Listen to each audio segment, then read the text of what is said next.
नमस्कार साथियों, आप सबका पुनः स्वागत है श्रद्धास्तु ज्योतिष में। आज हम लोग कवर करने वाले हैं मिथुन लगन की कुंडली में यदि शुक्र द्वादश भाव में बैठे हैं तो क्या फल है। हम ये भी कह सकते हैं मिथुन लगन की कुंडली में वृषभ राशि के शुक्र किस प्रकार का फल देते हैं। इससे पहले हम लोगों ने चैनल में सूर्य से लेकर बृहस्पति तक की कंप्लीट वीडियो अपलोड कर दी है।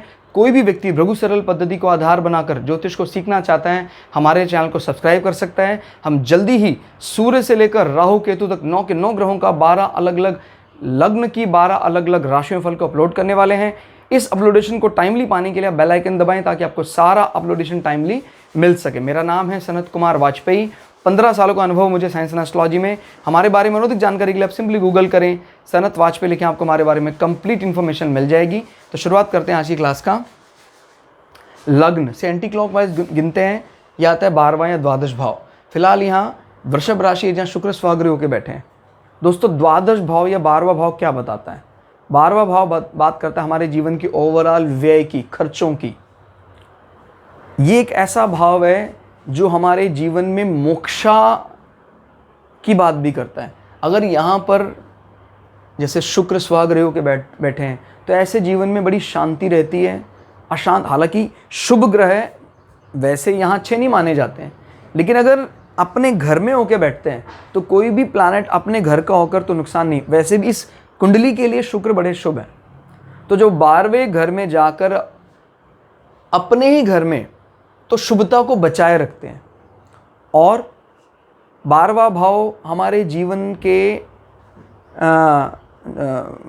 प्रमाद, आलस्य और कारागार, जेल यात्राएं, चुगलियाँ, छुपे हुए शत्रु, पैरों में कोई दोष है माने फुट, उसकी बात भी करता है। अब शुक्र स्वग्रही हैं तो भी पैर बड़े सुडोल, बड़े सुंदर, कोई उसमें विकार नहीं है, निर्दोष है।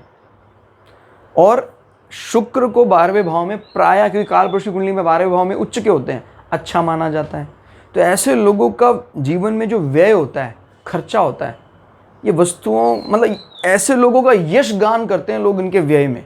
बड़ा अजीब है कि कई लोगों का यश गान होता है आय को लेकर, कहता है यार क्या खर्चा किया इन लोगों ने। ये खर्चा सच में देखने वाला होता है।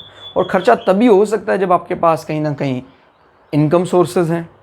क्लियर हो गया? तो इन लोगों के पास खर्चा करने लायक मनी एसेट्स होते हैं, क्योंकि ये कालपुरुष की कुंडली में आपका धन भाव भी रिप्रेजेंट करता है। तो कहीं ना कहीं डायरेक्टली इनडायरेक्टली ये उसको भी बूस्टअप करेगा ही करेगा, शुक्र स्वग्रही होकर। और ऐसे लोगों के फॉरेन रिलेशनशिप, जानकार, मित्र, विदेश में कोई बहुत अच्छे रिलेशनशिप वाले वहाँ रहते हैं और शुक्र वहाँ बैठकर अपने इस भाव को भी कवर करते हैं। ना सिर्फ जीवन में रति सुख, पति पत्नी में प्रेम संबंधों को सुख को बढ़ाता है, और विदेश यात्रा की तरफ भी रुझान रहता है। अपनी पत्नी को, पति को स्पेशली पत्नी को लेकर ये विदेश यात्रा करेंगे। यानी परिवार में बहुत लोग हो सकते हैं, लेकिन पति पत्नी दोनों मिलकर विदेश यात्रा करने का पूरा यहाँ पर योग दिखाई देता है।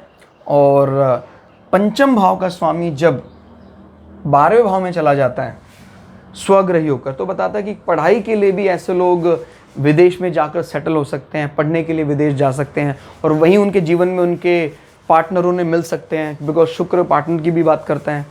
और पढ़ाई में भी ये कहीं मास कम्युनिकेशन, शुक्र से रिलेटेड कलाएँ, कुछ होटल मैनेजमेंट, इस प्रकार की चीज़ों पर ये पढ़ाई कर सकते हैं। क्लियर हो गया? और अपने से गिनेंगे तो एग्जैक्ट अंदाज़ा लगेगा 7, 8। क्लियर हो गया? इस भाव से संबंधित जो भी, यानी कोई भी आपने किसी को सडन गेन्स की बात की है, उस सडन गेन से आपको 8वां भाव यानी छुपा हुआ लाभ होगा, एडिशनल एड ऑन इनकम होगी कि नहीं होगी, वो यहाँ से पता। इसका स्वामी यहाँ पर मजबूत स्थिति में बैठा है। आपके द्वारा सट्टे में, लॉटरी में लगाए पैसा अचानक आपको फायदा दिलाने वाला होगा। ठीक है? गुप्त रूप से शत्रु आपको नुकसान नहीं पहुंचाएंगे। क्लियर हो गया? संतान को कष्ट ना के बराबर है जीवन में। आपके जो संतानें होंगी, एजुकेशन रिलेटेड ऑब्स्ट्रक्शंस, बाधाएं, वो भी यहाँ से देखी जाती हैं। कोई बाधा नहीं आएगी, निर्विघ्न पूरी हो जाएगी पढ़ाई आपकी। क्लियर हो गया? और फिर इसमें शुक्र की दृष्टि की बात कर लेते हैं। शुक्र वहाँ बैठकर छठे भाव में दृष्टि आपके ऋण का नाश करेगा, रोगों का नाश करेगा। आपके जीवन में जो भी छठे भाव से संबंधित बाधाएं हैं वो मजबूत स्थिति में बैठा है तो उसका दूर करने का प्रयास करेगा। हालांकि वृश्चिक राशि को शुक्र पसंद नहीं करते हैं, लेकिन एक तो शुक्र के पास पंचम भाव की बड़ी शुभता है और स्वग्रही होकर बैठे हैं, तो शुक्र फॉरेन लैंड में बैठकर आपकी ऋणों को, आपके रोगों को दूर करने का प्रयास, यानी जो भी रोग बाधाएं होंगी शुक्र की दशा में वो दूर हो जाएंगी या खत्म हो जाएंगी।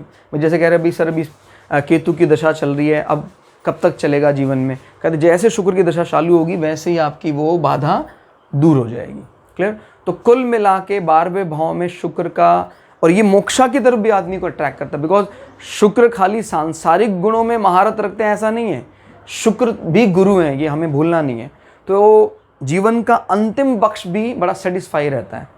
हमें लगता है कि हमने जीवन में ना सिर्फ सांसारिक वस्तुओं का उपभोग किया, हमने शस्त्रों को भी जानने का प्रयास किया, शास्त्रों को भी जानने का प्रयास किया, बिकॉज मोक्षा माने हम ईश्वरीय प्रेरणा, और ये हमारा मोक्षा, हालांकि 4, 8, 12 ये तीनों मोक्षा हाउसेज हैं। इनमें मुख्य रूप से तो बृहस्पति ही कमाल करते हैं। आपने देखा भी होगा, अगर बृहस्पति जैसे यहाँ बैठ जाएं तो तीनों मोक्षा हाउसेज को कवर कर देते हैं, अध्यात्म के परम को देने वाले हैं। लेकिन शुक्र भी ऐसा बिल्कुल नहीं समझना कि इनके पास बिल्कुल आध्यात्मिक शिक्षा नहीं है। बात को याद रखिए, ये भी ब्राह्मण वर्ण है और तपस्या में बृहस्पति से भी आगे हैं। क्लियर हो गया? तो वो अलग बात है कि ज़्यादा डिप्लोमैट हैं, ज़्यादा कैलकुलेटिव हैं, परिस्थितियों को ज़्यादा जानते हैं शुक्र की मूल त्रिकोण राशि। अगर शुक्र की मूल त्रिकोण राशि यहाँ 12वें भाव में स्वग्रही होती है, वो ज़्यादा एक्सेलेंट रिजल्ट दे सकती है।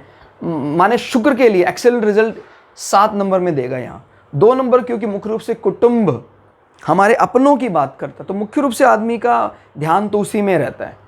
लेकिन फिर भी जीवन का आखिरी पड़ाव बड़ा सेटिस्फाई रहता है, नींद अच्छी आती है, परेशानियां नहीं होती हैं। क्लियर हो गया? तो कुल मिला के शुक्र यहाँ काफ़ी अच्छे फल देते देखे गए हैं। 12वें भाव में काल पुरुष की कुंडली में, क्योंकि मीन राशि उच्च की राशि है शुक्र की, इसलिए प्रायः 12वें भाव का इतना दोष शुक्र को नहीं माना जाता है। आज की क्लास में इतना ही, मिलेंगे फिर अगली क्लास में। तब तक के लिए जय श्री भगु पराशरा, जय श्री शुक्राचार्य, नमस्कार।